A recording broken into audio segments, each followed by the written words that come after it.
91616 and 01700. Here's a suggestion.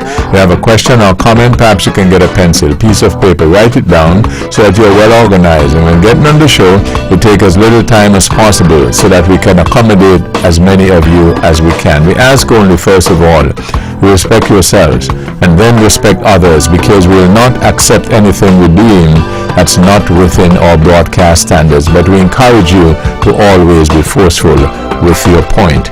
Thank you all again for joining us. This is your voice in the community, thought that get results. Also, you can follow our live video stream on our Facebook channel at Vaughn Radio and our YouTube channel at Vaughn Radio. Click subscribe. Tonight we have two segments of the program. Our first segment, we'll be speaking with Mr. Coffey of the, I was about to say the mental health unit, but I think we changed that name, right? So we'll get that directly from him. Mental Wellness Week. We're celebrating that, and we'll find out how the activities are going and how the wellness unit is going. Mr. Coffey, good evening, and thank you again for being here. Good evening, sir. Thank you for having us, and let me say good night to the listening audience out there. It's a pleasure to be back at Vaughn Radio as usual.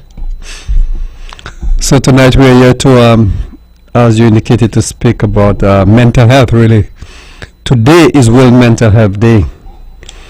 October 10th, as every other year, is World Mental Health Day, and this year's theme is mental health is a universal human right. World Mental Health Day 2023 is an opportunity for people and communities to unite behind the theme to improve knowledge, raise awareness, and drive actions that promote and protect everyone's mental health as a universal human right. And just to go back to your introduction, so yes, it is the Behavioral Health and Wellness Center, formerly yes, the Mental Health Unit. And as part of our rebranding of our services earlier this year in March, we would have we changed our name to, as part of the efforts in addressing stigma that is attached to mental illness. And so we felt that giving it a softer touch, would help to encourage persons to come forward. And so, yes, it's the Behavioral Health and Wellness Center in Cedar Grove, Prospect. So this week, our week of activities started on Sunday, the 8th. It will culminate on Saturday, the 14th. So on Sunday, we celebrated church service at the St. Teresa's Catholic Church in Charlestown. And yesterday, the 9th, we had our recreation day for clients. Today, we had our award ceremony where we specially recognized 3 individuals in the community from different agencies who we consider to be partners, stakeholders who help to make our work successful. And there was one police officer, one nurse, and one person from the social services department.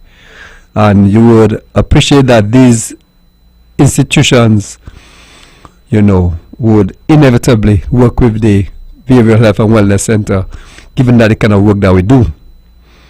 Tomorrow, Wednesday, we have a health screening day. Actually, half day 9 to 12, where we do the regular glucose blood pressure checks, but in addition, we'll be also doing depression screening, anxiety screening, and also stress tests.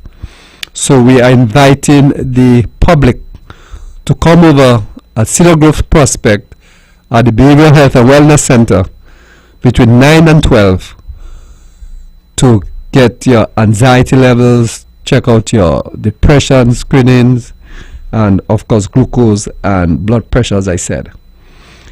On Thursday, we have a workshop for the public health department professionals.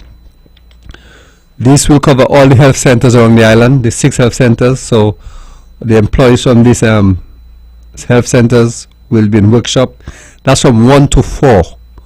And the reason it's 1 to 4 is because we want to ensure that we still serve the public tomorrow. So the clinics will run as usual. However, in the afternoon from 1 to 4, all of us will be participating in this training. It's a critical incidents training for specifically managing and dealing with persons who are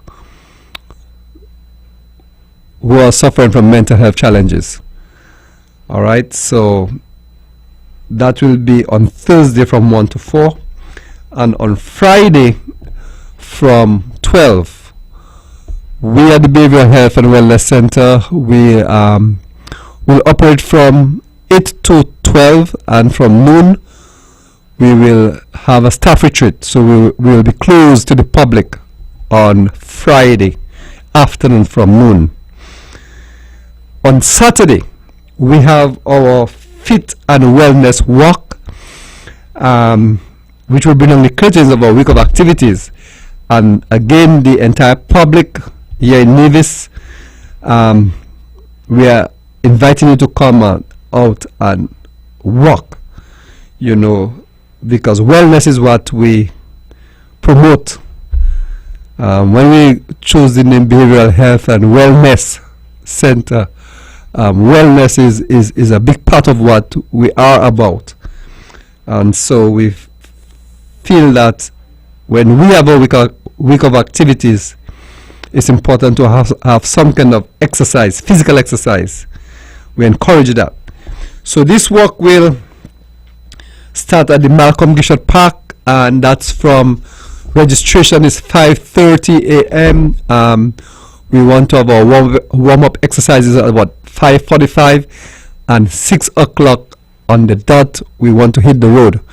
So we start at Malcolm Gishot Park, onto Pinneys, and we take a left onto the bypass road, come down all the way to the pump road, to the roundabout, down to Honkins Drive, down into town, and then we will. There's some construction going on the Bay Road, so some roadworks, going on the bayfront. So we'll take a slight detour. That's the street right to the police station is right now. That's by Queen City Bar. So we'll take the street and we'll continue back into Pinneys, onto Malcolm Bishop Park, and that's where we end. And this will bring on the curtains, as I said, of a week of activities. So yeah, it's Mental Health Week again, and it's a busy time for us, but we think it's important to promote mental health and continue the awareness, and the education, and trying to fight the stigma of that surrounds mental health, so that persons will feel more comfortable accessing the treatment and the services that they are so badly in need of. So what I want to ask, and I believe most people will want to as well, we discussed it the last time, but it's something that is at least novel around here, is to be able to take your stress level, and I think that last time you did that, and as I understand it, you will be able to do that again. Yes. You not only do blood pressure checks and so on, and blood sugar like they normally do, right, but now you're able to go and say, well, what's my stress level? Mm-hmm. So right. So there's a screen, as I said, that we do. There's which is set of some questions and an instrument with some questions where you just respond to it as accurately as possible, and then we would calculate your figures, and that will give us an idea of where you are at in terms of how long something like that will take though? Sure, what, couple minutes, 2 minutes, maybe less, 1 minute. Oh, really? It's very simple. It's just a screen, really. We can do one right now, or can you look at me and tell me where my stress level no, I can't. is zero? No, I can't. No, you can't do that. No. Okay. I'm suspecting you're very good at putting up that face that might not really reveal what might be really going on. You look like you have some good control, so no, I can't do it for you. Maybe somebody else, but not you.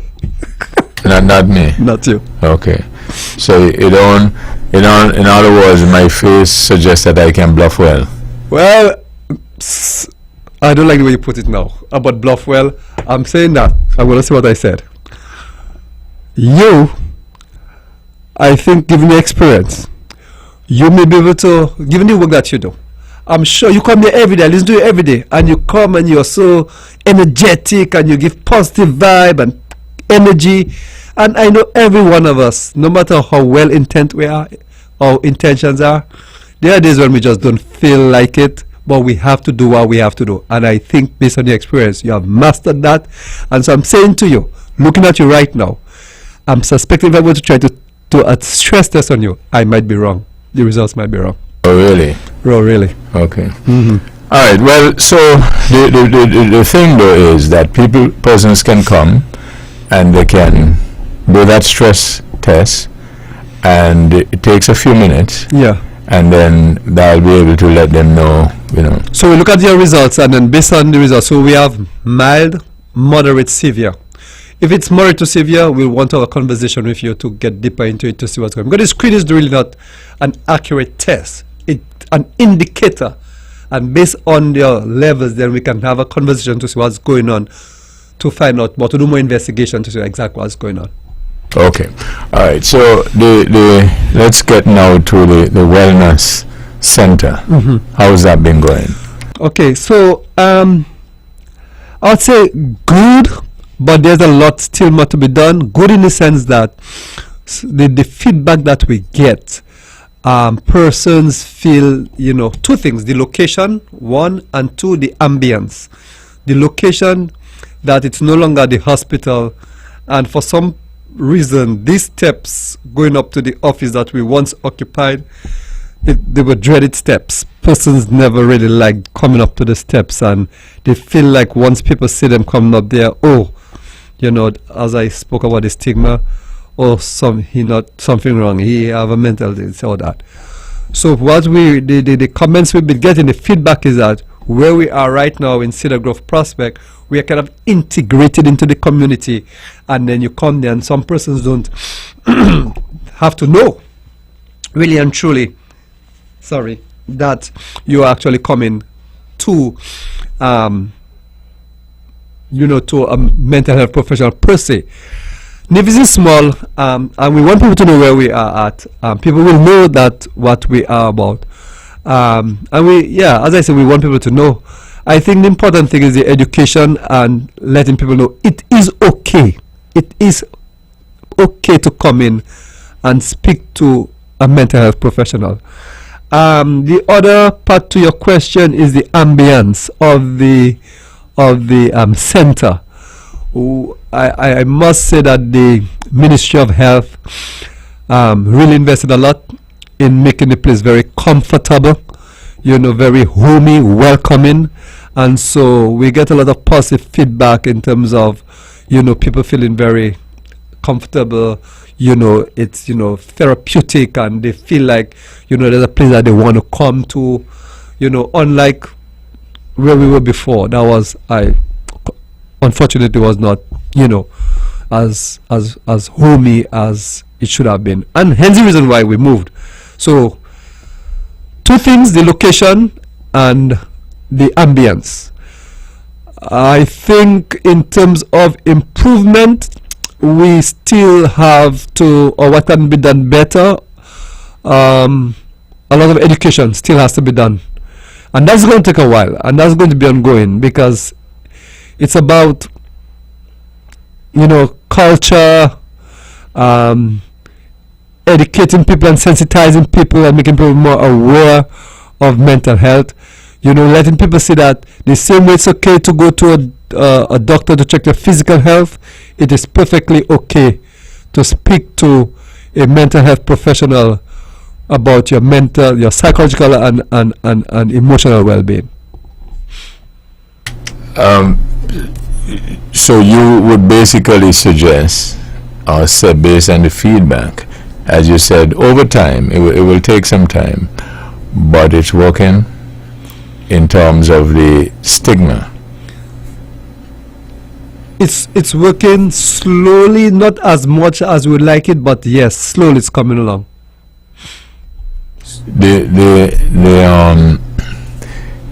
So we're still having the challenges with the stigma. Absolutely, yeah. Mm-hmm. We are. And as I said, Mr. Herbert, it's going to take a while, because I think part of that is like cultural, and I think the fact that Nevis is a very small community, and everybody knows everybody, it's very difficult, even for us as the professionals, right? Let's suppose you were to come to me in a professional capacity to see me at the office, at the center. I might, the same day, I might run into you, say by Rams, or I might run into you where?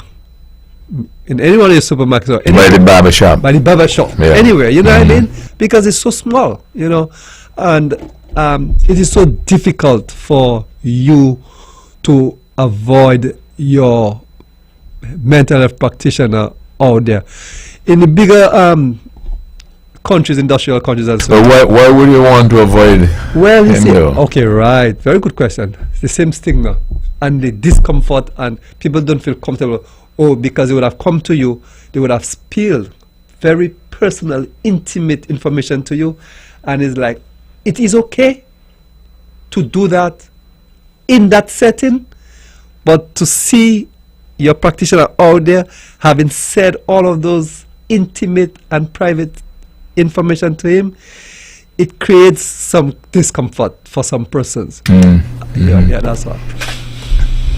Well, as you said, I don't know if we can, how long it will take us, or if we need to change the culture, but we definitely have to get to a place where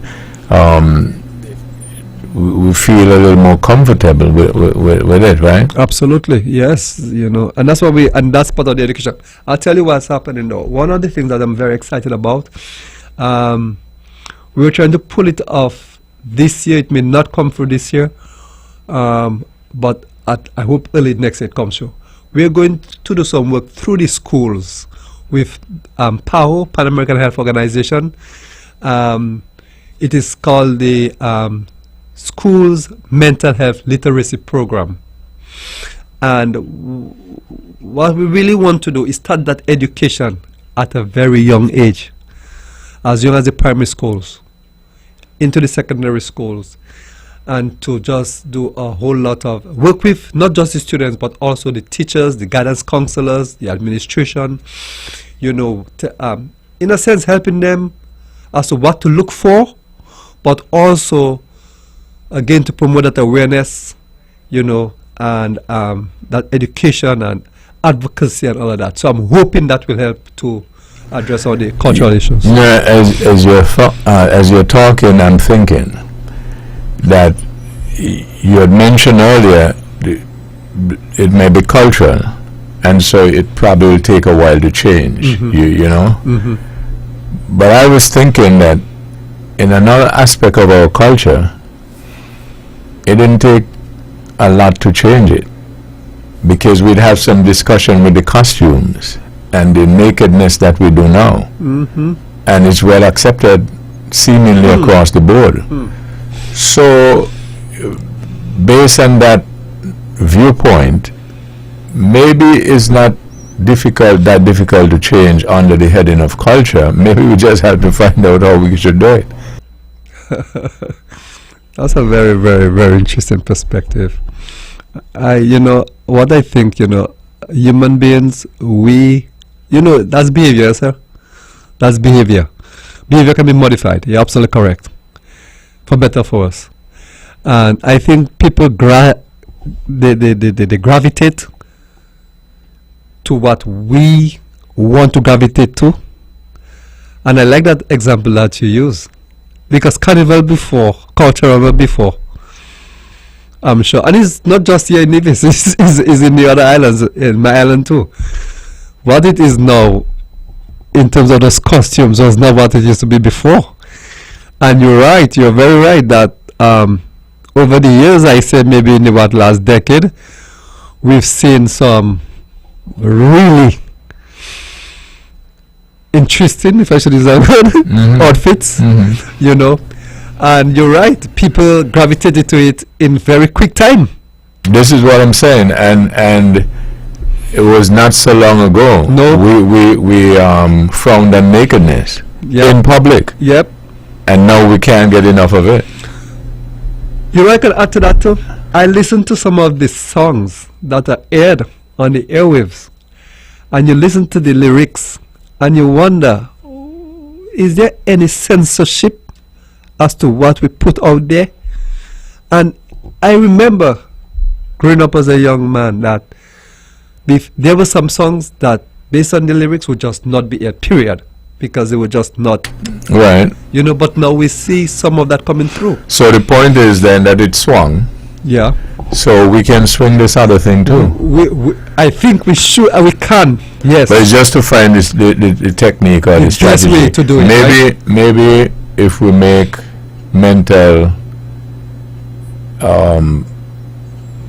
behavior, the negative part of it, a fad, where if people will then move to it. For instance, there was a time when if you had a couple gray or silver hair, you will turn them black or something else. But now when you have black hair, you want to turn them silver or gray. Okay, so let me ask you a question, because I like that. You might be able to help us. Can you think of something about mental health that we can use as a fad to help to promote that then? I like that. Yeah, well, I can think of a couple of things, but we don't have the time now. Okay. But always come back to be continued. So okay. Yeah. So let's just go over what we're doing again for the rest of the for the rest of the celebration. Okay. And then of course the important thing is the big event that you're having, so that we get people there. Absolutely. So tomorrow Wednesday, the big event is the health screening. All right, we're inviting the public again from 9 to 12 to come over to check your depression screening, your anxiety screening, and of course blood sugar and blood pressure. We do BMIs also, body mass index. And Thursday we have the workshop that is closed, but what we really would like the public to come out for, to bring down the curtains on our week of activities, is the Fit and Wellness Walk on Saturday at the Malcolm Gishard Park from 5:30 a.m. And in wrapping up, let me just again impress on all of us as a society, let us create that society where seeking help for mental health is seen as a sign of strength rather than a sign of weakness. And we would like to invite everyone to join us at the Ministry of Health, the Behavioral Health and Wellness Center, by pledging to protect, to promote, and respect mental health in our community here in Nevis. With your help, I'm sure we can encourage everyone to commit to making their mental health a priority. And for those again who don't know, we are at the Cedar Grove in Prospect Estate. And let me just give you a couple numbers if you want to reach us. And it is, our straight line is 469-5614. Our mobile phone 660-9551. And then if you go through the government direct operators, that's 469-5521. You can reach us at extension 6816 and 6817. Thanks again. It was a pleasure being here, and I would like to thank Vaughan Radio for always partnering with us. Thank you, Mr. Herbert. Good night. Always a pleasure having you. And as I said, we got some homework to do, right? Absolutely. So we're working the thing together. So we're going to come back and give the public our results, right? Yes. Okay, thank you. Okay, the first segment of our program. You're on radio from the Federation of St. Kitts Nevis. Builder's Paradise is offering a large variety of floor and wall tiles at very competitive prices. Builder's Paradise has over 2 million pieces in stock, lots of different styles to choose from. Whether you're renovating or tiling a new house, Builder's Paradise has what you need. Wow! Oh, and remember, we're open all day Saturday to serve you better. This is something that you can't refuse. Visit Builder's Paradise today at the C.A. Paul Southwell Industrial Site in St. Kitts, or call them at 466-4938. Sale, sale, sale. A 1-acre plot of land is up for sale. It is located on the main road at Fothergill's Gap, Gingerland, Nevis. For more information or for serious inquiries, call Mr. Edric Stanley at Stanley's Real Estate at 869-665-5634 or 869-469-3868. From Queen City, Nevis, this is the powerhouse of the Eastern Caribbean, Vaughan Radio.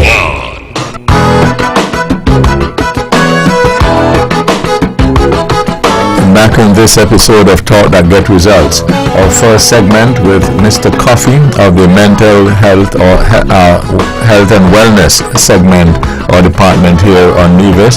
They're having a week of activities. They're having a big event, and one of the things they're focusing on is your mental health and your stress level or anxiety level.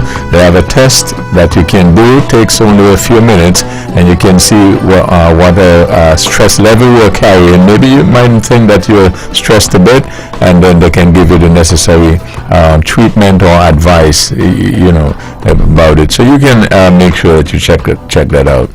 The second segment, Edric W. Stanley, good evening.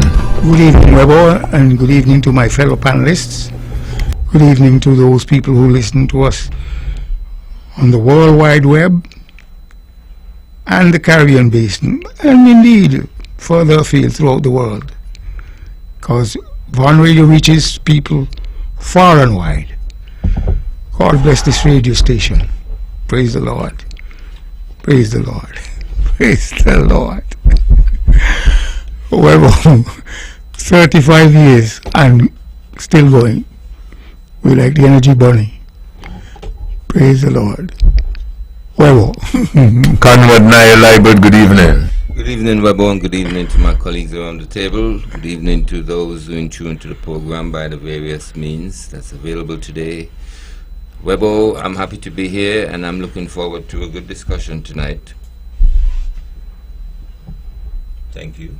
The Honorable Spencer Brand, good evening. Good evening, Webbo, and a very pleasant good evening to my colleagues around the table. Let me say good evening to all those who are listening and viewing this edition of Let's Talk tonight. I want to say to those persons who are celebrating a birthday, a wedding anniversary, or some accomplishment in their life, happy birthday or congratulations. In particular, I know that the Joycelyn Libert Primary School is celebrating their 45th anniversary. So I really want to say congratulations to the Joycelyn Libert Primary School, the principal, staff, present and past students for that accomplishment in that wonderful institution. I also want to take this opportunity, Webbo, to offer my condolences to all those families who are in mourning tonight. We learned of another homicide here on the island this morning, so I want to use this opportunity to definitely offer my condolences to all those families who are in mourning and to those who have been affected. Webbo, I want to thank you for the invitation, and the previous program you had to do with mental health. which I think is a very important part of our well-being here, not only in St. Kitts and Nevis but throughout the world. I believe that mental health continue to be something or one of our medical conditions that perhaps are not necessarily given the kind of attention that it's really due.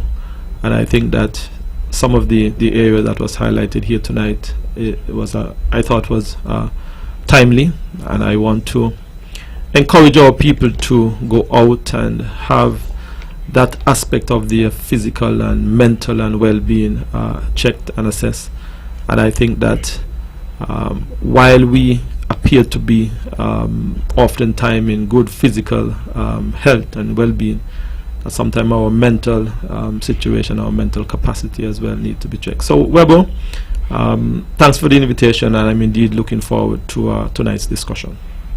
Yeah, I have something which I hope is interesting to not just the panel but our listeners as well, because coming off the 40 years of independence for St. Kitts and Nevis, and recently we've had some spirited discussions here as well in terms of Nevis's, St. Kitts and Nevis's independence and Nevis independence and so on, and Naya had some strong views on that, and even some persons in the public.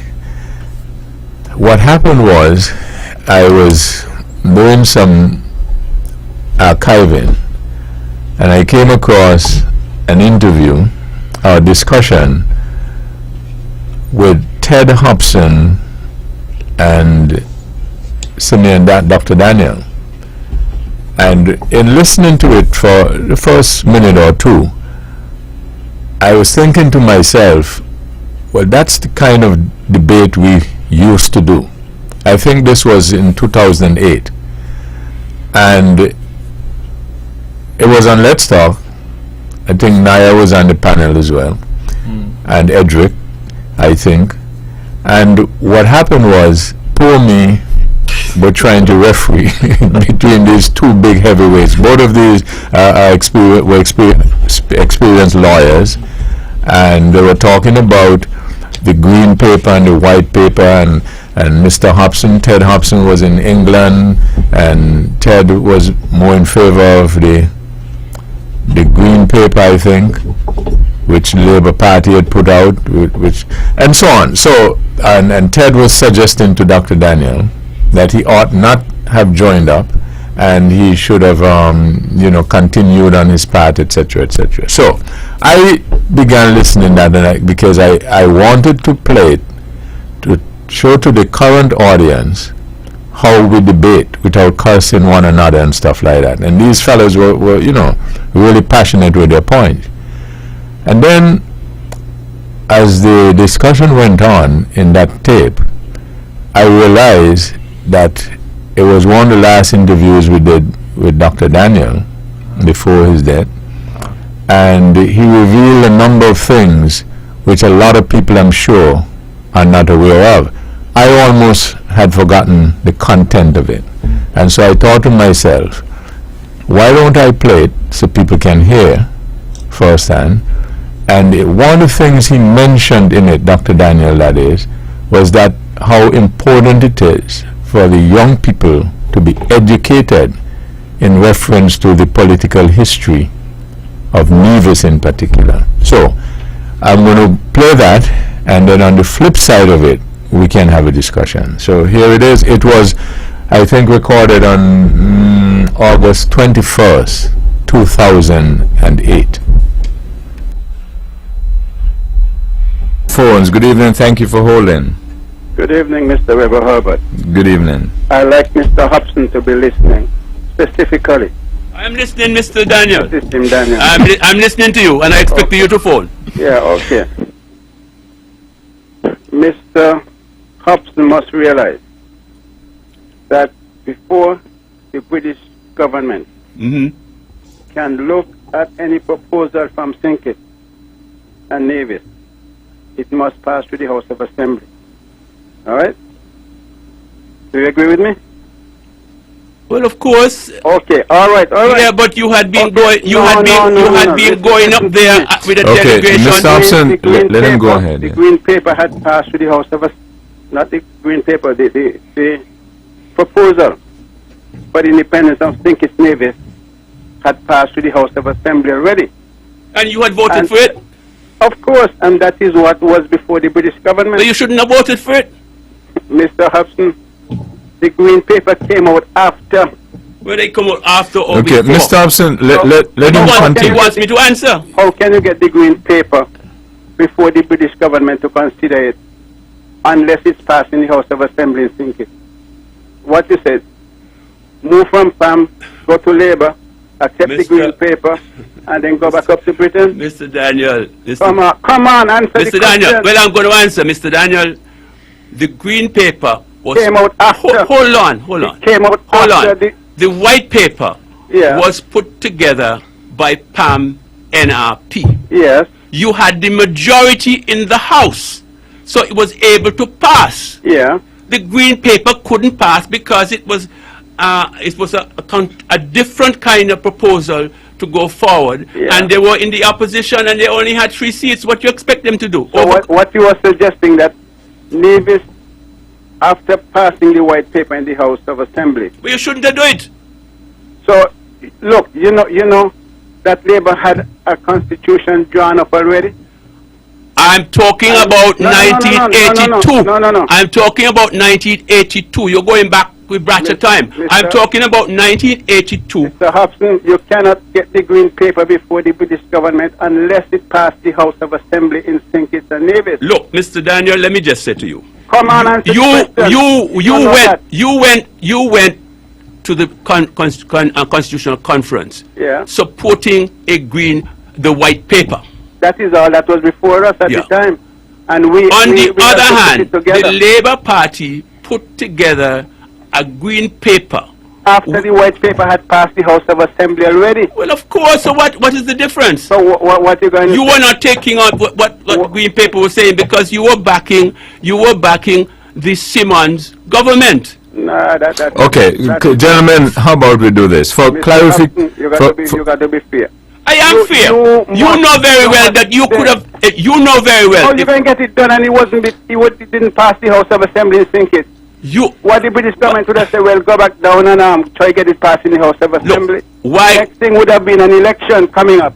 And you didn't want it, and you didn't want PAM to lose because you, as far as you're concerned, the fact remains is. And then if Labour get in again, we will have the same constitution that we had drawn Mr. up Daniel, already. you know very well that the British government at that stage They had could not- decided that they will go where Nevis. They will treat Nevis. Mr. Hobson, you know that is not true. You know it's true because You know that is not and I spoke to the Commonwealth Secretary together.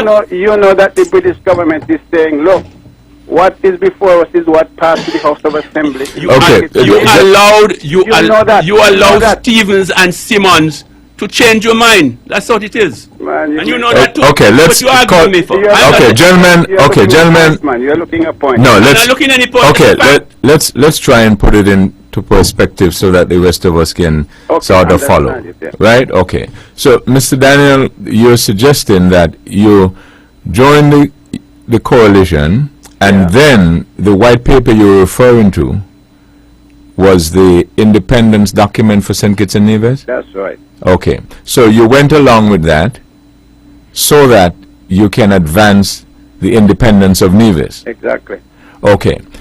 Well, how you got before we go any further, no, how no, could that advance the independence of Nevis when it was a proposal for St. Kitts and Nevis to be one? No, Mr. Hobson, I think what I'm getting here is, though it not be what your preferred strategy was, Mr. Daniel seemingly is suggesting that he had a particular strategy. Is that correct, Dr. Daniel? That is so, sir. Okay. So you had this particular strategy that you would go along independence with St. Kitts and Nevis for a certain period of time? That is true. You will look at it for a certain period of time. That is and you also had enshrined in that document clause 113. That is correct. Which gave you a sort of backdoor out. That's right. Okay.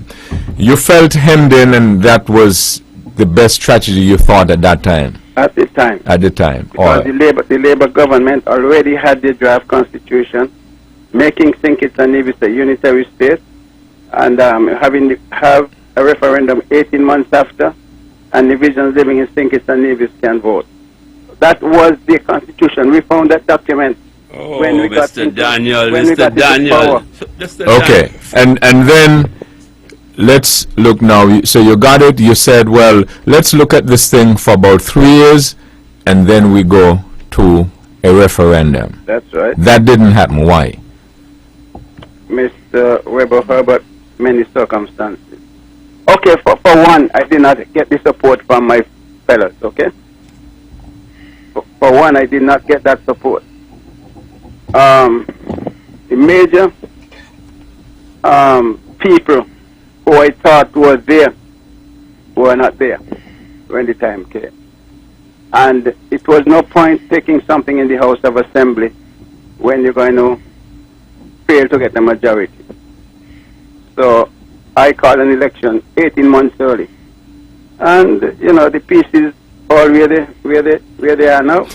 So when you could not get the support of your men, yeah, you called an election 18 months early, hoping that what? Well, I was hoping that we would be in a position to, the same people were still running, but the election was run on secession, because when we had our convention, the majority of the people wanted it. Okay, if we had this election and things happen, you know, as we thought that they would have done, then I would have put my foot down. I would have put my foot down. And even if I had to call an election, you know, 6 months after, then I would know where I stand, because the people are there. Let's see if I can... Thing happened as it is that even my own people were campaigning against me in St. John. People came over from St. Kitts, from PAM, to campaign against me in St. John. But God had it worked out in such a way that the guy in St. James lost, and I lost, and this came on the government.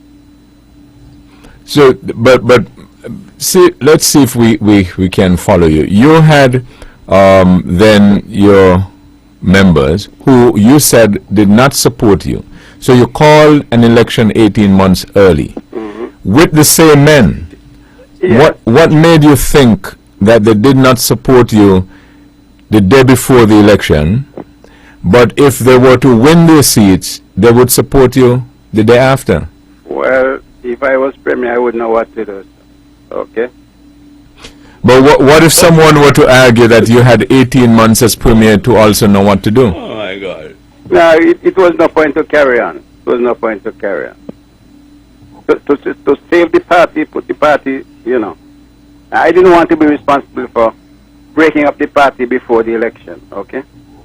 So we had the election and things worked out as it turned out. But you would, but Mr. Dr. Daniel, you had the same men. One could understand if you said, well, we're going to have the election, these men are not supporting me, so I'm going to have an election 18 months early, I'm going to change my candidates, so that if I win again, I have a new set of men to work with. I see your point, sir. That is your way of putting it, but no, I'm just asking, because remember, we're looking on from the outside. We were going to the country. We were going to the country. Okay? We were going to the country. I knew that there was at least one seat that, you know, we were not going to be able to carry along with us. Okay? But under my new plan. But it didn't work out that way. And who knows, God moves in a mysterious way. God moves in a mysterious way. So, in all these things, God has a hand in it, okay? Big hand. God has a hand in a lot of these things. Yes. So when people say that you selfishly did not call the referendum because you wanted to advance your position in the federal government, you say what? No, come on, that's crazy. I know after the first term, and Pam 168 in St. Kitts, you know, my use to the federal government was finished. And, you know, there was one time I didn't even used to go to cabinet meeting because my use down there was finished. But as Hobson said, Simmons was taking a grip on the fellows in the NRP. Simmons was taking a grip on them. Dr. Daniel, would you say that before that decision to join with Pam and so on and try the thing out for 3 years, would you say that the men were supporting you? That was fully discussed. That was fully discussed. And you were convinced no, they were... I'm talking about men like Harris Liebert and Sonny Paris and, you know, older fellas. And Rowan Liebert, don't forget Rowan. Yeah, that's right. Rowan Liebert, of course, yeah. Those men were with you? That's right. And they stayed with you? They stayed with me up to the end. Right, but the candidates, which included Mr. Parry, Mr. Swanston, and the others did not? Well, some of them did not. You have a thinking why they didn't? Well, Mr. Hobson gave you the reason. Mr. Hobson gave you the reason. Some of them were, you know, benefited from the Prime Minister, the National Bank, and all them kind of things and so on. Favors and so on granted to them and so on. I mean, people are fickle. People are fickle. Some of them, they play tennis with the Prime Minister, and that's a big prestige, a big plus. I play, you know, I play tennis with the Prime Minister, and all those kind of, people laugh at these simple things, but these are things that were thrown out to catch a lot of these small sprats. I agree with you. I agree with you. But Dr. Daniel, you know, obviously some of these men are not going to agree with your account. Well, of course not. Of course not. And let me put it this way. I have been accustomed to so many lies that whatever come up now, you know, wouldn't surprise me. But I don't tell lies on people. And I've been in government for 20-something years, and I've been around campaigning. Everything we said to the people of I have said, I try to make it come true. I try not to tell lies to the people. I try not to fool the people. I call a spade, whether they like it or not. When we go to these meetings and we come back, when the British government was against us, I mean, sometimes we have to go and tell the people, well, things didn't look good this time, and the British government is against us and this kind of thing, but we're going to fight on. And this is what happened just before 1980. I mean, Mr. Hobson knows that the British government was against us. And they gave us, you know, this ultimatum. 18 months after the election, you know, you have a referendum, and divisions in St. Kitts and Nevis must be able to vote on it, and children of divisions in St. Kitts and all those kind of things and so on. I came back and I told the people, I didn't hide anything from them. Things looked bleak that time. But what we did not know is that the British government told them, well, they must have an election before. And it so turned out that they had the election before and things changed. On reflection, you reconsidered. Had you not gone that route, we might have been seeing an independent... Oh, no. It would have been worse off. It would have been worse off. Because we would have only had one try at secession issue. And fellows like Harris Liebert, Rowan Liebert, Ivor Stevens, Sonny Paris, they all say we must have that clause in Section 116. It's not myself alone, you know. I mean, we're all with one voice. Those older fellows were all with one voice. In Mr. Archibald's account, he also suggested that... I didn't hear that one. He was here last week, and he suggested that Mr. Stevens also reneged his support? Well, I didn't detect that. Mr. Stevens is a silver fox. Mr. Stevens is a politician. Okay? I did not detect that. So I cannot say he was not so. Okay? I mean, I have always found Mr. Stevens to be supportive. Whether it was put on or otherwise, I don't know. But I have always found him that way. And I cannot say otherwise. If there were other things and other people know about and so on, well, I don't. You had tremendous support putting on a referendum, an unofficial referendum getting over 90% back then in the 70s, right? Yeah, that's right. And it has come to this now. How do you feel being the person who really championed the cause from then, and now, as Naya has just indicated, his sense is that the numbers are falling off? Look, let me put it this way. Now, those days, it was not Tim Daniel alone. I happen to be the leader. But when we talk about those days, we have to think about Ivor Stevens, Horace Libert, Sonny Paris, Ron Libert. And there are others who, names I don't want to call, whether they were genuine or otherwise. But those were the ones, we were the ones who really pushed that thing together and get where we are today. If we have to go back and look at, if we would have done otherwise, I don't think so. I think we would have gone the same way because we were not prepared to trust the Labour Party. And as I've said, this thing had gone to the House of Assembly, and the British government was not going to look at something unless there's a resolution from the House of Assembly in St. Kitts Nevis. So what that means, we can't come back down here and say, well, we renege on the green paper, and we're going to join with Labour and have this thing done. We could not do that. We couldn't trust them to do it. Okay?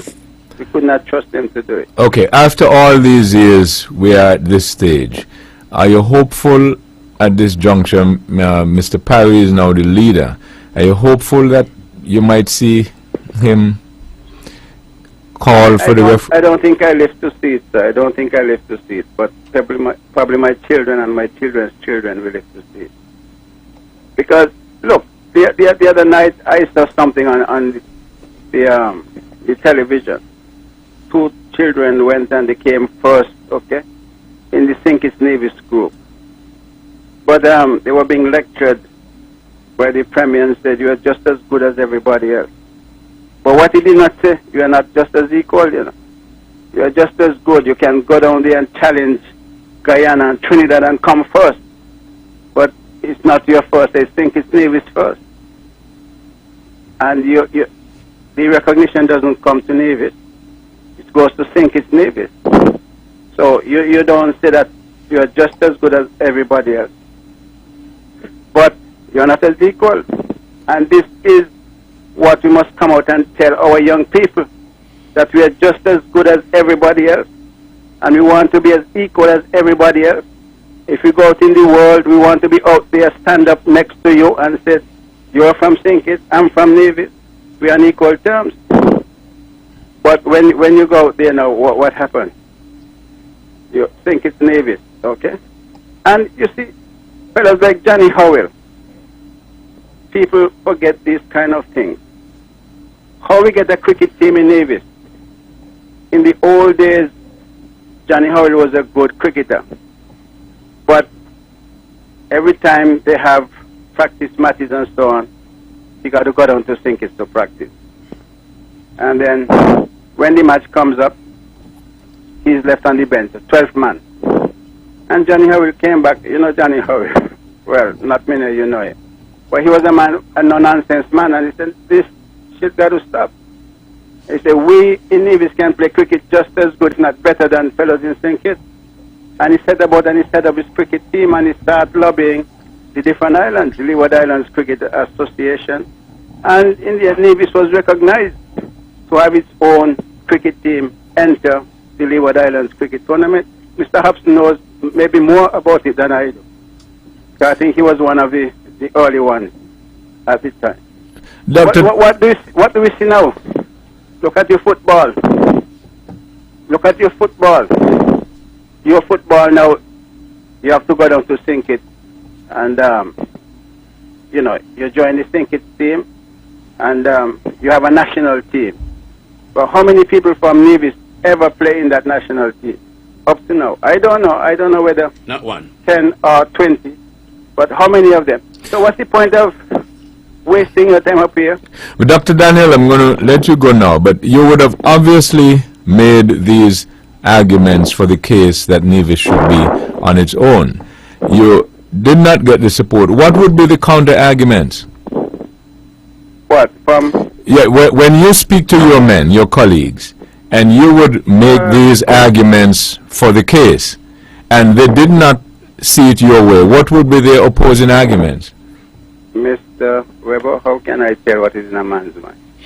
So they would say nothing. How can I tell what is in a man's mind? We're having a debate here. We went all there, even the British government. We said, oh, we are there on a secession cause. And we have that noted in the minute that we are there for secession. When somebody going to come back and ask me to give them my point for secession, what point can I give them? Secession is there in the Constitution, in the draft Constitution, in all the reports and so on. And people looking for explanation on secession. You want to tell me we didn't discuss all that before? And the youngsters coming up now say, oh, we wanted some points and some more explanation on secession. We did all this research already. We had international lawyers dealing with our case. We had international public relations officers. We have international, constitutional people dealing with our situation. We had all our information there ready to move. So it's not a question that we were just going out there in the wild wilderness without any advice and without any support or anything like that. We had it. But what puzzles me is, we're having a debate now, Mr. Stanley and Mr. Hobson and I and myself. Now, if I were to make a point, and for instance, that I think secession is a good thing for Nevis because, and add some of the pointers you just made, Mr. Stanley might perhaps say, well, I don't think it's a good idea, and he will give me his reasons. So my question was, when your colleagues did not agree with you and going forward to that referendum, what would be some of their arguments? Why not? Well, why should we put arguments to them? When you know that those arguments come back to sink it before you get a decision from them. You know that those arguments going back to sink it, they're going to be discussed in sink it, and they'll be given the answers to bring back. It was not an open argument, it was not a free argument, okay? So this is what I'm saying. People got to be honest. And you cannot deal with dishonest men in honest business. Okay? Mm-hmm. That's my point. Okay. Okay, thank you very much. Thank you for taking up so much of your time. That's okay. We want what we want Nevis people to know. We have nothing against the people of Stinkit, you know. What we are saying, we want to see two governments working together, and the people are equal. You have equal rights. Not somebody going out there and say, oh, we're talking for Stinkit Nevis. And when the money comes in, everything stays Stinkit, and Nevis not get nothing. When it comes to, your young people, what is their ambition? What is their aim? To stay as they are? To be, be counted as second-class citizens all the time and get a place if Stinkit want you to? And if Stinkit don't want you to, nobody from Nevis is going to get a place on the international scene? I say that's not good enough for us. And this is what we have to educate our young people into, that we must be as equal as anybody else. We are not the smallest nation in the world, We will not be the smallest nation in the world, nor the poorest. So that there's no reason preventing us from moving forward. And finally, Dr. Daniel, you had indicated you had spent 20 plus years in politics, in government, and you also had indicated that your main ambition was for the independence of Nevis. You did not achieve that. Do you feel a sense of some loss? Oh, well, look, I feel disappointed, okay? But I know it's going to come true. Look, when Moses was leading his children to the promised land, you know, Moses did not enter the promised land. But there was young followers who carried on where Moses left off. And they did reach the promised land. As I said, I may not get there with them. When Martin Luther King was leading the black movement thing in America, he did not get there with them. But look how many benefits the black people in America have achieved from his movement, from his idea. Mark, the idea was not mine. The idea was something that I carried on from politicians who were there before. But I stuck to my gun. And when I die, I'll die with the same idea. That the vision should be as equal as everybody else in the world. And not be dictated to and promoted every time by thinking. Thank you, sir, and good night. Okay. You, sir. That Always satisfying. On radio, the powerhouse.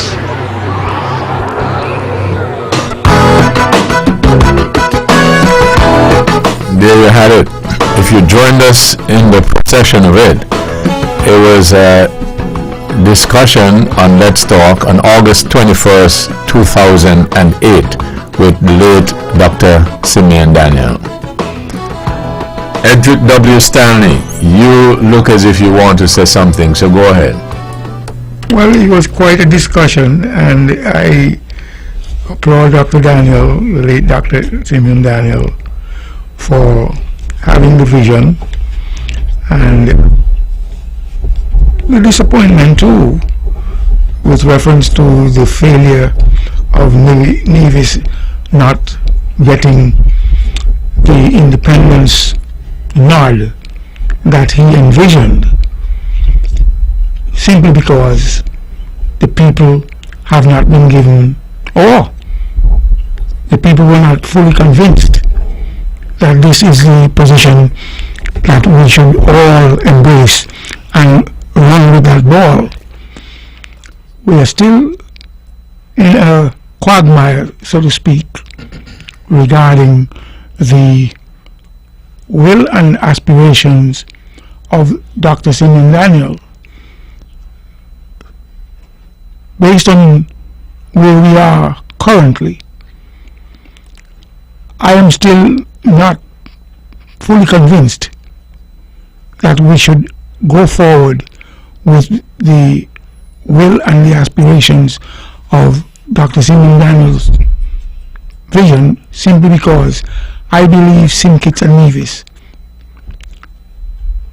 as a nation has its best days, years, decades ahead of it. Let me ask you, Stanley, what year were you in the NRP?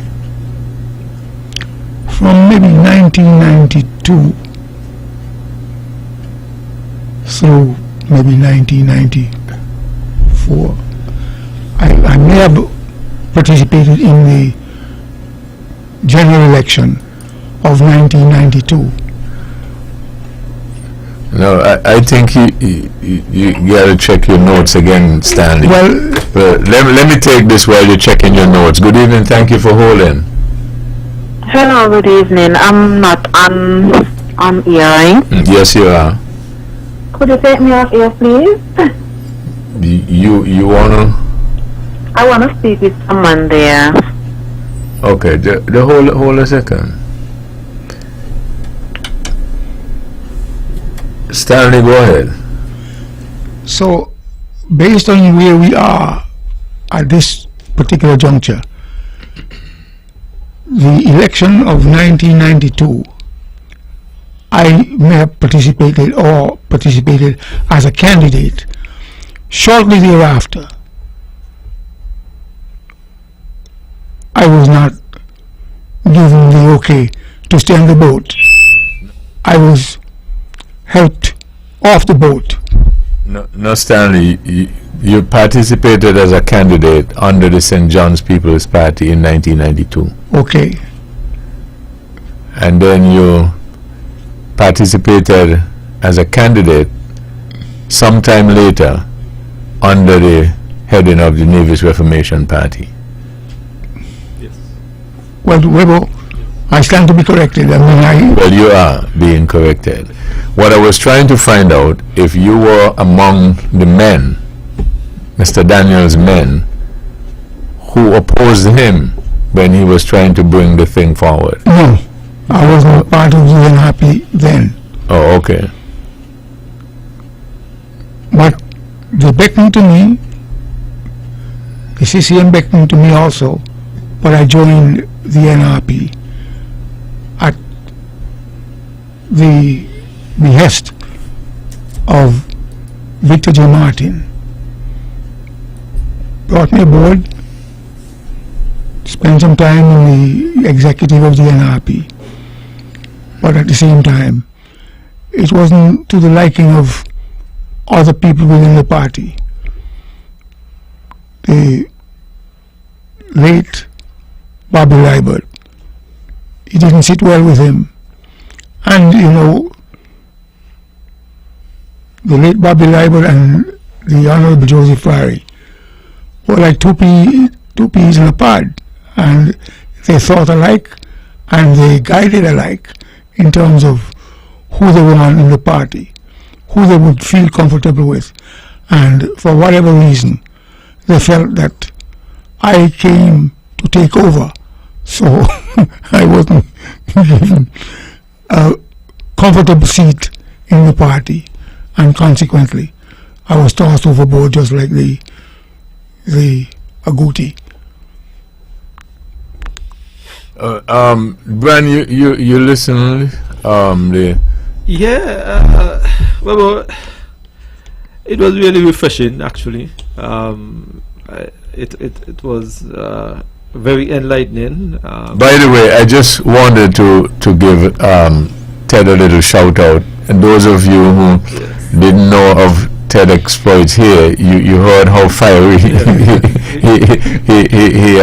was, and it gives you indication of why he got certain successes in his field. Right. And when as a matter of fact, when he's in court, sometimes they say same thing, right? So Ted, hello.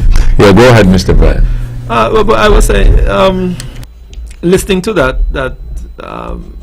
And then just one more thing I wanted to point out. Sorry, Mr. Bryan, but I just wanted to also point out how he and Dr. Daniel was so fierce in advancing their point, but we didn't get down in the gutter, so to speak, cussing one another and stuff like that. And that was one of the main reasons why I wanted to play that tape, to show how such lively debate we can have. You could agree to disagree. Yeah, Brian. But I thought that the tape that you played was very refreshing, actually, very enlightening, and you heard the passion of what I call a man of vision. I heard also about the sense of disappointment in his voice on occasions that he was not able to deliver secession for the people of Nevis. And I believe, Webbo, that even on his dying day, in his last breath, he still had that vision and that hope of Nevis becoming an independent nation. I thought that the interaction between these two distinguished learned lawyers, two of our brightest sons, was very intriguing, because there was no disrespect, there was no denigrating of each other. Each individual was holding their point and making their argument. And I thought that, for me, that was the highlight of the interaction between these two gentlemen. Mr. Hobson held this point, Dr. Daniel held this point, and I felt that while they make their individual arguments for their various positions, I think that it showed that persons can have strong positions, strong opinion, argue fiercely, but be respectful. I think that we have lost a lot of that in our politics today, where that disrespect is overshadowing everything else. It has now come down to almost like a shouting match, and to see who can disrespect each other the most. And I feel that the coarseness of our political discussion has really forces us to lose what is important. And I think that this is a good example, Webbo, of what a debate and a discussion should be about, where both sides holding their point, feeling strongly about their position, but like I said, being respectful.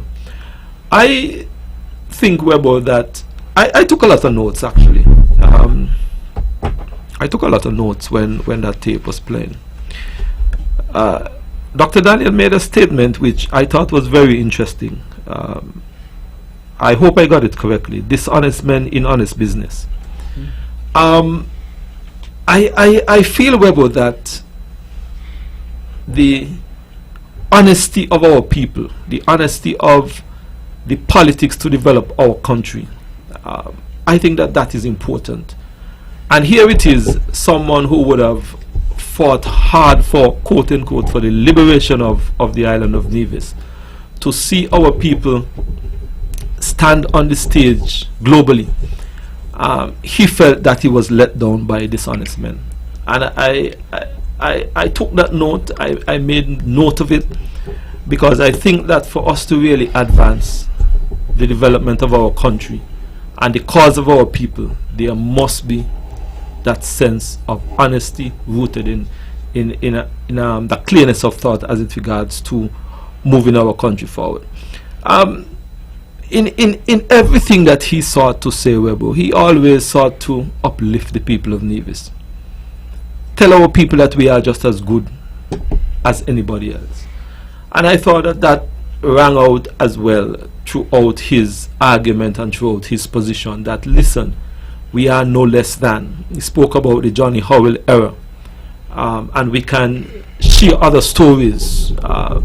Calvin Howell era, when they fought to bring about our cultural identity, and we have had men and women down throughout ages who would have fought for that. And I think that our people should recognize and should understand that here it is. Here is a gentleman who would have been in the trenches. He have been to the halls of London. He have been to the streets of Charlestown and Bastia, and saying to the world that listen, it doesn't matter whether we are from Gingerland or Quaddock Road or Jessops, we are just as good as anybody. And I felt that that for me was really refreshing. And I hope that our young people, and not only our young people, but our people generally must understand that we are as good and just as good as anybody else. If I were to ask from that discussion that we listened to, yes, if I were to ask a question, why did therefore we not achieve secession or the independence of Nevis? Your answer will be what? Well, I feel that Dr. Daniel struggled with the infiltration, so to speak, of the influence of the Sinkits politician of the day in his own camp. I thought that was another area, and that was another point that he wrestled with and he struggled with.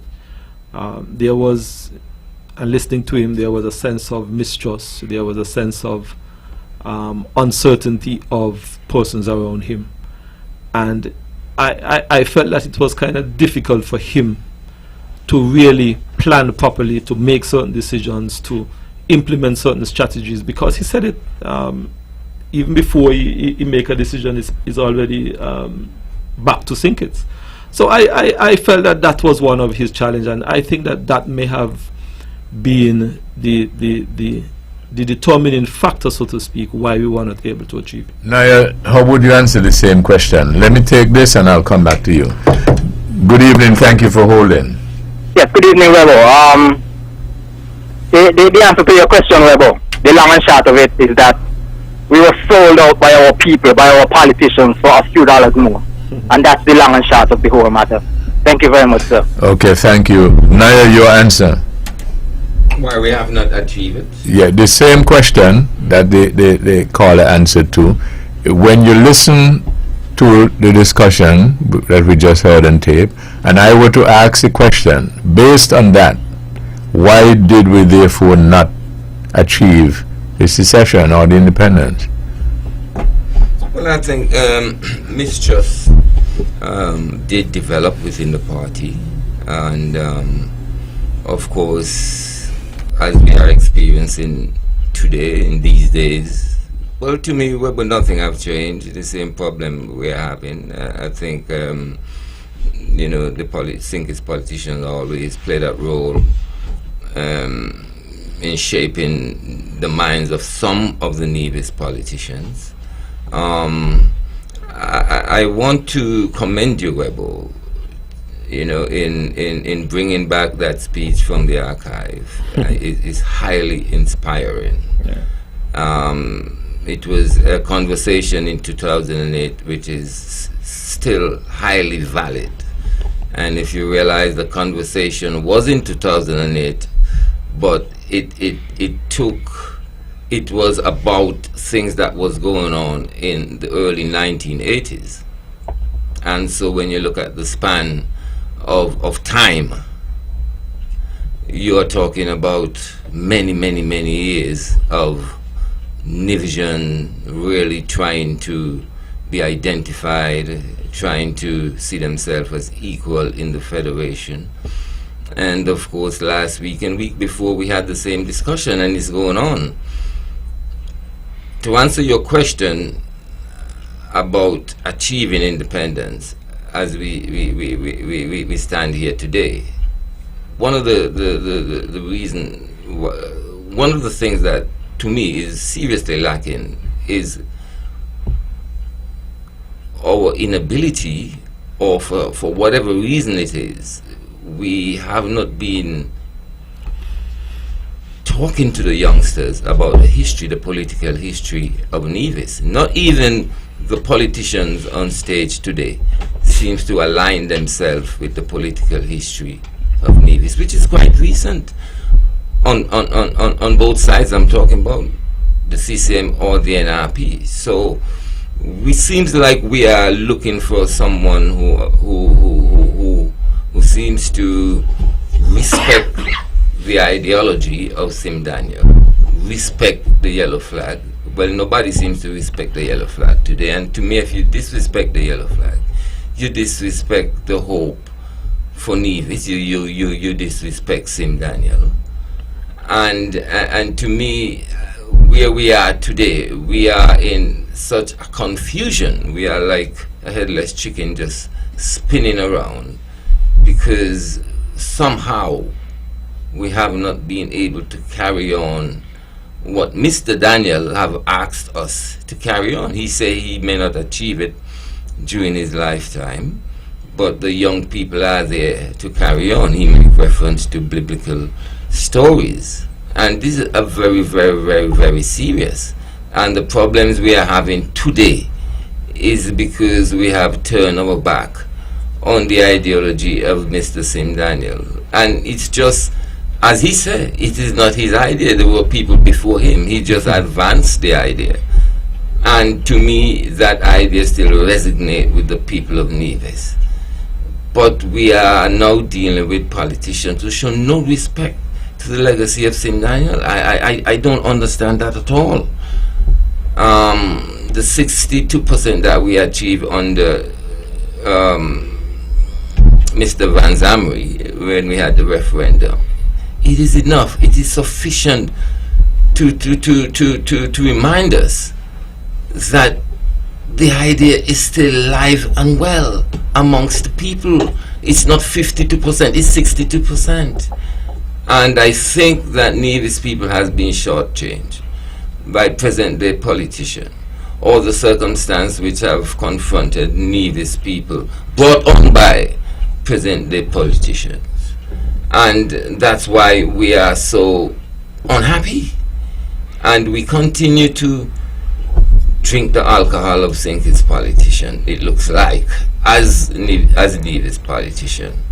And we doesn't seem to have any clear direction as to where they want to take Nevis, or where they think Nevis can be in 10 years. This hopeless approach of trying to work with an administration in Sinkis in unison, which over the last 90 years it have not worked. It have not worked, and it would not work. And in the midst of this, Nevisian's pride, we are still crying on the Beffront in Sinkis, say we've been treated bad in the schools in Sinkis. It have not changed. It have not changed. The only thing seems to happen is like Nevis have found itself in a weaker position to really chart that course on its own as we speak today. And we do hope going forward that we find that leader that would bring back hope to the people of Nevis and a sense of direction, that we can really and truly feel like equal citizens in this federation. I mean, all these things that have been happening recently about independence and these excessive flags, that means really nothing at all once we keep repeating that indignation, that circumstance that make us feel so I wouldn't even want to use inferior, but so inadequate at times within the scope of the federation. We really want to we really would like to see Nevis making progress and has a objective once again, or some kind of destiny that we can really, predict, not in an absolute way, but have some prediction as to the future of Nevis. Because to be honest with you, it was 2008 that Mr. Daniel was talking, and they was talking about issues that was front and center in the 1980s. I mean, when Dr. Daniel joined with the PAM, the NRP split.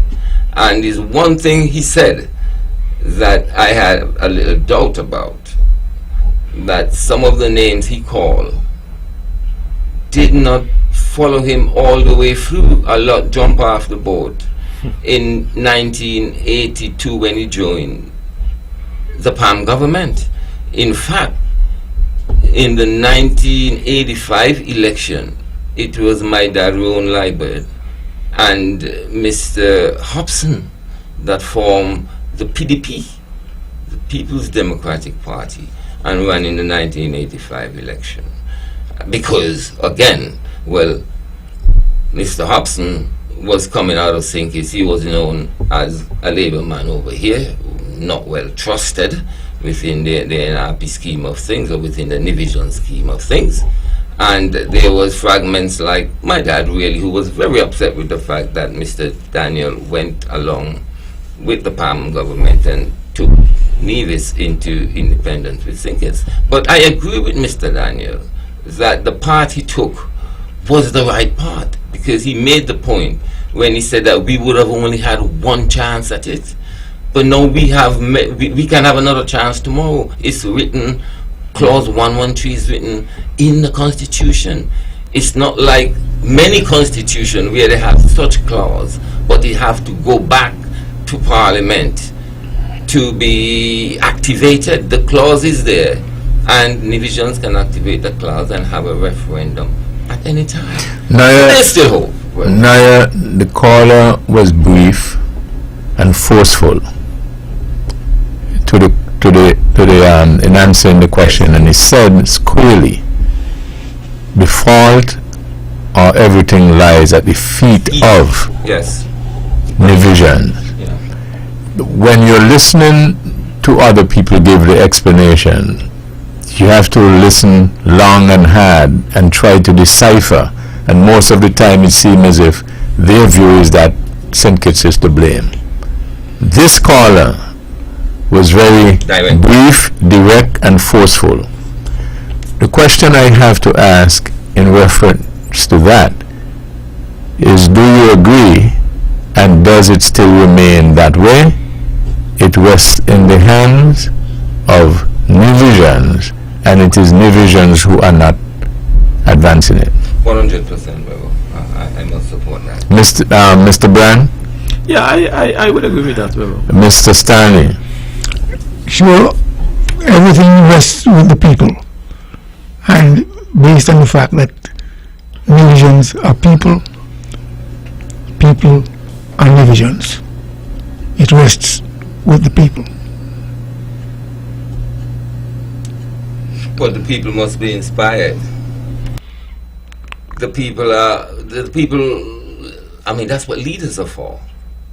To advance the cause of the people.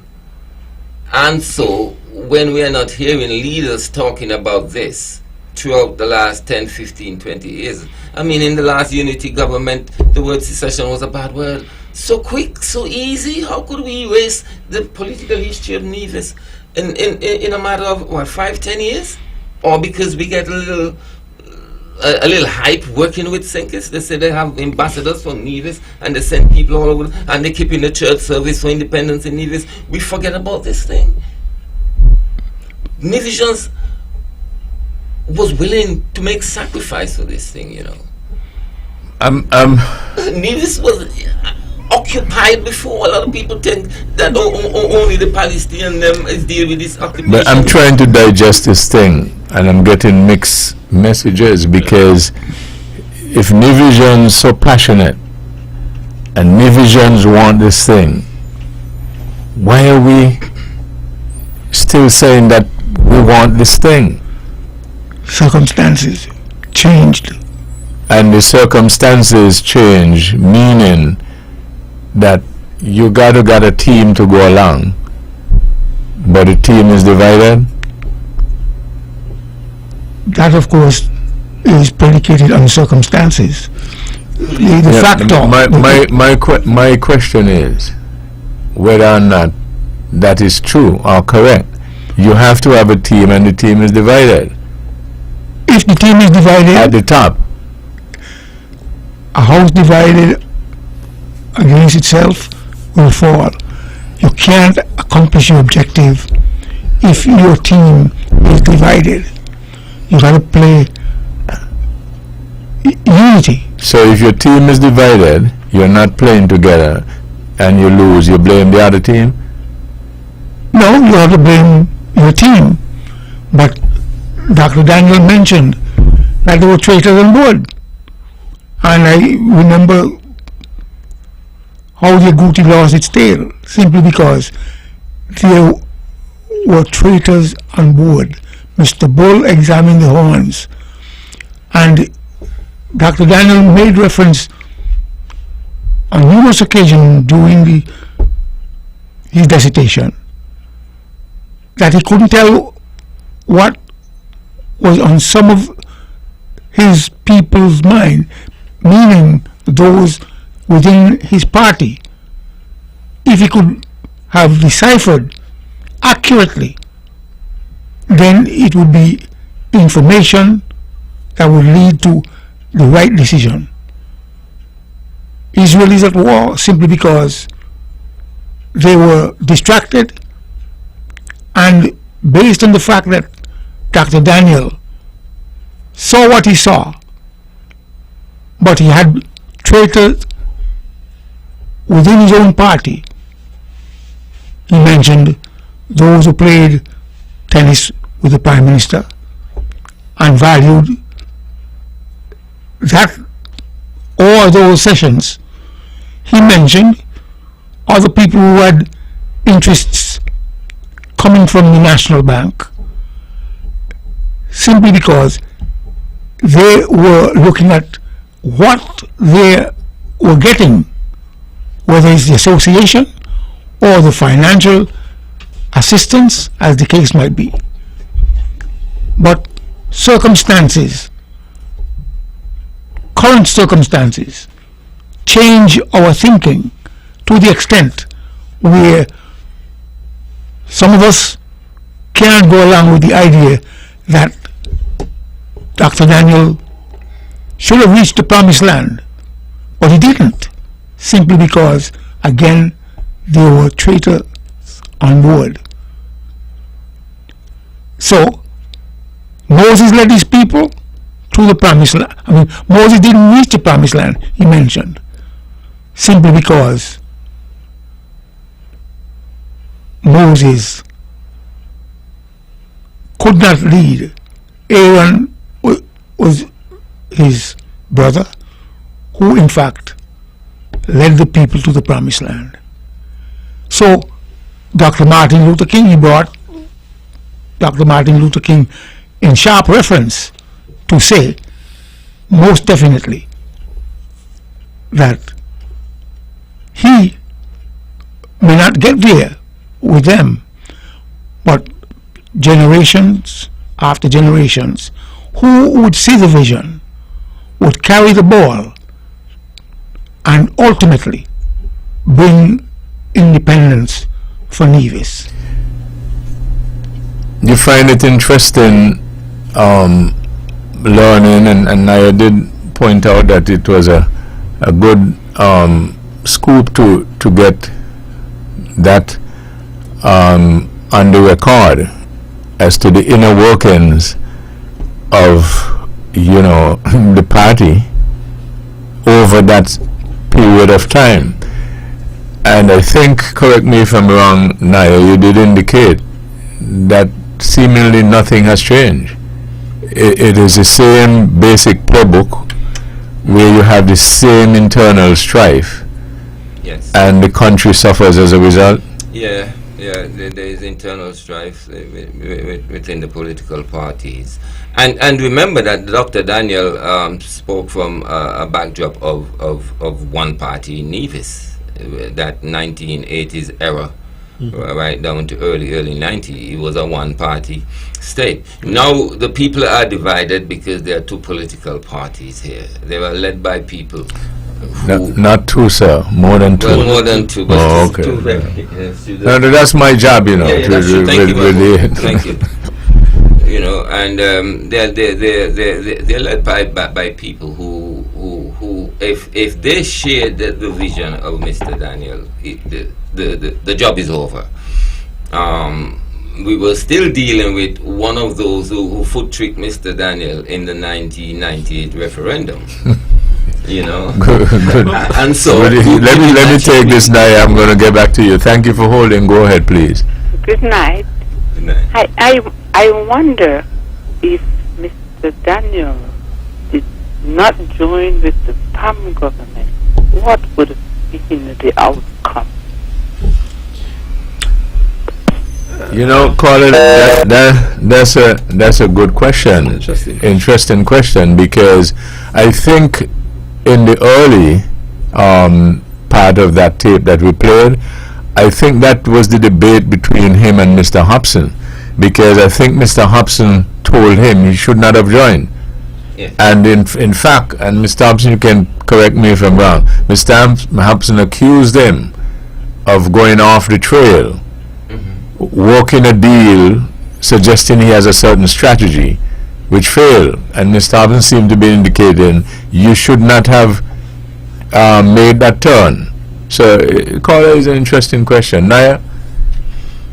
Yes, Webbo, now we're dealing with a twin, more than one political party, two very active political party. And what I'm saying, if they did share the ideology of Simdana, then the job is over. The job is over. But they decide to encourage their followers to vote along party lines and really hurt Nevis, you know. And as I was making the point, One of them who foot tricked Mr. Daniel was still a player in the 1998 referendum, and denying Nevis that percentage that is required to move on, and so it's about us. It's about our leaders over here. And it's also in a fundamental way where we must speak to the history of the politics in Nevis. We cannot let these young guys who just come up and really have no commitment to what has gone in the past, really, and just have the whole island spinning around, basically not going very far, it looks like. And so we got to look inward.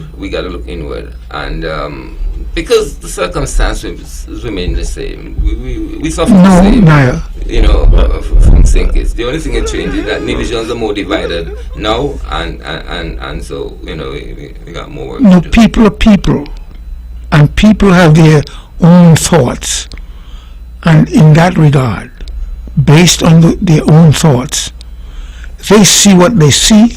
They understand what they understand, and they attempt to implement what they understand. You are attempting to assume that the young leaders that we have are completely out of step with the understanding as to the way forward. And I don't agree with you. Can't agree with you. What evidence will you put forth to prove your point that they're not out of step? The scholarships we are getting, the way Nevis looks now, as compared. The question was, what evidence will you bring forth to show that the young fellows who are in this thing now, as Naya said, right, are not in step with the ideologies of the people before? And your answer is that because we get scholarships now? I'm just enumerating things. Yeah, I know. Work with me. I will give you time to enumerate as much as you want. But what I want to do is answer the question. Look, we cannot determine for certainty that the leadership of the late Dr. Singh Daniel, which was independence for Nevis at all cost, would have been a good thing for Nevis. We can't tell, because human beings are as such. Yeah, but the question I asked you was, so you don't know the answer? I know the answer. Okay, I'll give them to you, but you don't want to accept them. You mean about the scholarships? Even that is just one. That's one of the answers? One leg. One leg of the answer? So many other aspects with reference to the current. Yeah, but the question I asked you was, what evidence will you put forth to show that the current leaders or politicians are in step with the same ideology of Dr. Daniel? You got the question backward. Okay. Walk with me. Walk with me. How should I ask the question? Rethink it, and you will figure it out. What I'm saying to you, I am telling Naya, he cannot accuse the current leaders. I understand what you're telling Naya. That is why, against that backdrop, is why I asked you the question. Well, I'm trying to tell you, if Naya, for some reason, has the wool pulled over his eyes, Okay, Mr. Brand wanted to say something. Mr. Brand doesn't see. Thank you very much, Webbo.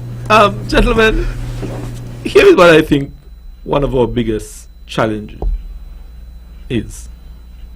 We have on the island of Nevis, let's say for the last 30 years, 25, 30 years,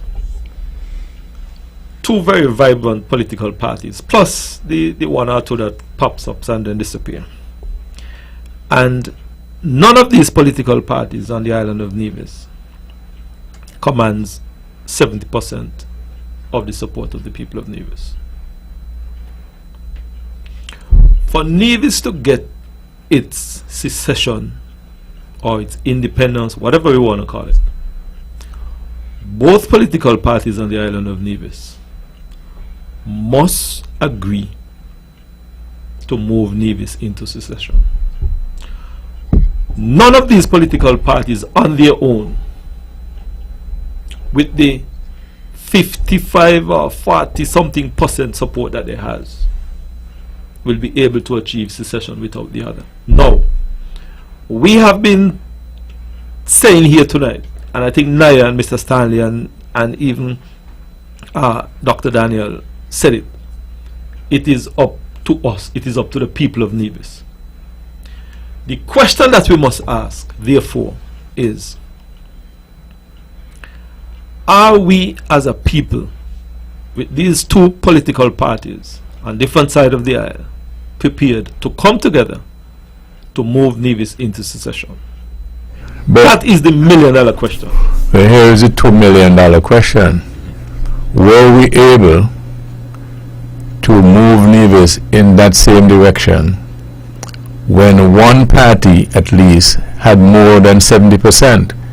You were not able because you were not able, you weren't able to get as far as having the referendum, because according to the report that Mr. Daniel gave, the people who had to clear the way put up obstacles. So you now so there were twitches aboard. Webbo, the key in this, I think that the key in this thing is that both political parties will have to be able to rally their support, rally their people together, and come together to make this thing happen. But why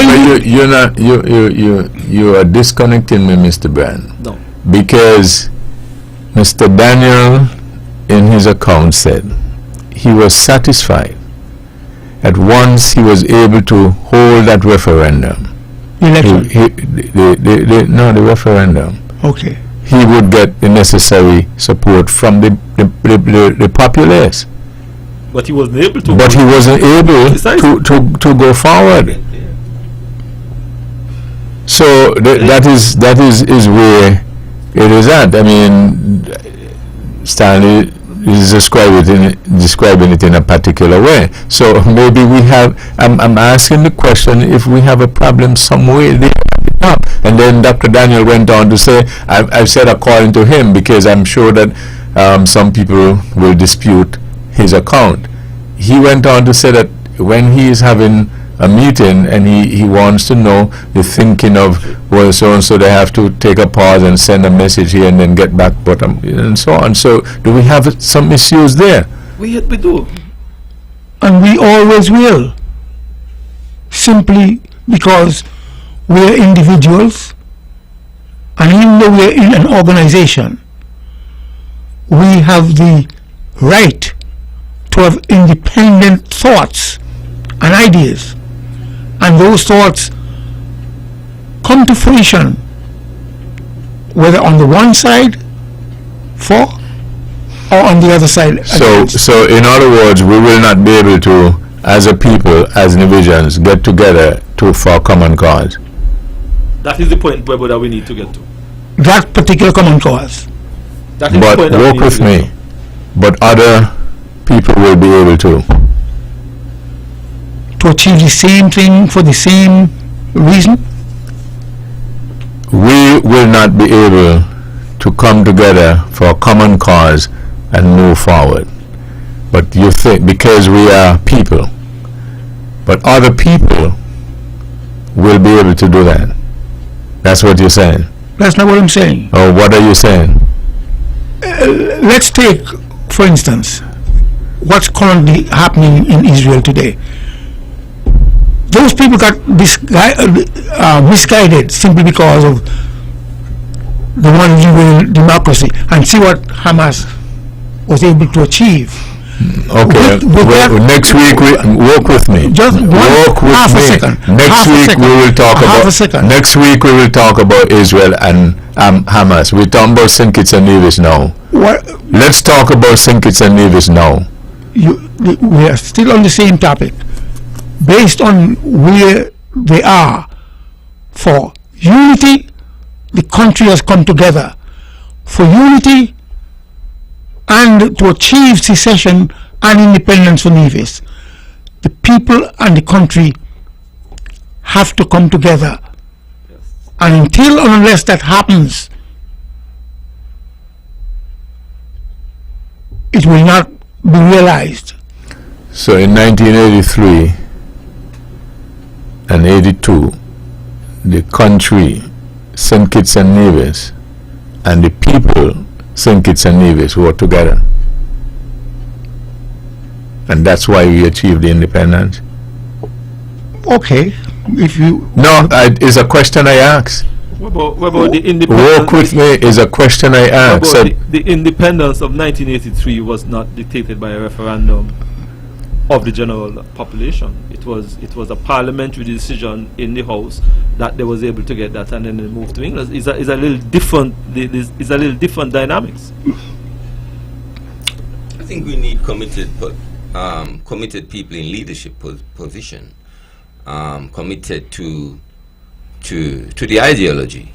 And if they're wrong? In leadership position. And if they're wrong? I'm not saying everyone's going to be committed to the ideology, but for we to realize independence in Nevis, I think we need to see committed individuals in leadership position. Because those people that foot tricked him, Daniel, they simply wasn't committed to the cause.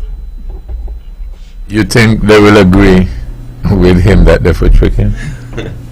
He stumbled a little bit.